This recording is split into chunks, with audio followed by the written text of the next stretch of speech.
শুভ সন্ধ্যা বন্ধুরা। জগদ্ধাত্রী পুজোর অনেক অনেক শুভেচ্ছা আপনাদেরকে। চলুন একটু ছাদে যাই। আমার ছাদ বাগান থেকে কটা কারি পাতা তুলে নিয়ে আসি। আজ বিকেলে ভেবেছি একটা চা বা কফির সাথে খাওয়ার মতন একটা নামকিন বানাবো, যেটা চিড়ে দিয়ে। আর সেটা বানানোর জন্য আমি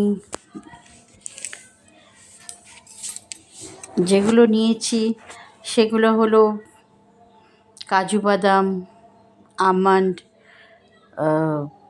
উড আমন্ড, রেজিনস, কারি পাতা, শুকনো লঙ্কা, চিড়ে, এগুলো তো আছেই। দেখুন, আপনাদের হয়তো ভালো লাগবে।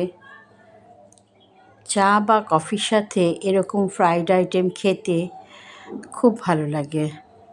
এখনও মাঝে মাঝে বৃষ্টি হচ্ছে। সন্ধেবেলায় 1 কাপ কফি দিয়ে আর এইরকম একটু ফ্রাইড আইটেম সাথে নিয়ে, যেটা ঘরে বানানো। আপনাদের সকলেরই ঘরে এই জিনিসগুলো থাকে। নিজেদের মতন করে একটু বানিয়ে নিলে বেশ হেলদি এবং টেস্টি খাবার খাওয়া যায়।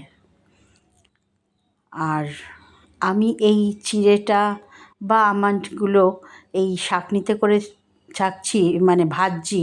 তার কারণ হচ্ছে পুরো তেলটা নষ্ট হয়ে যাবে না।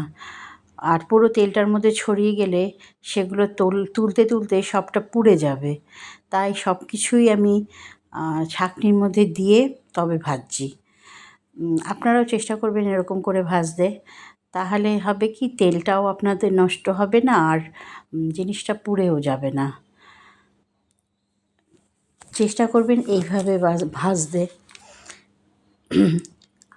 আমি এইরকম মুখরোচক বানিয়ে নিয়ে আপনাদের সামনে এসেছি। এবার সবগুলো মিক্সড করে দিলাম, সাথে একটু বিট নুন ছড়িয়ে দিলাম। আপনারা ঝাল খেলে কেউ গোলমরিচও দিতে পারেন।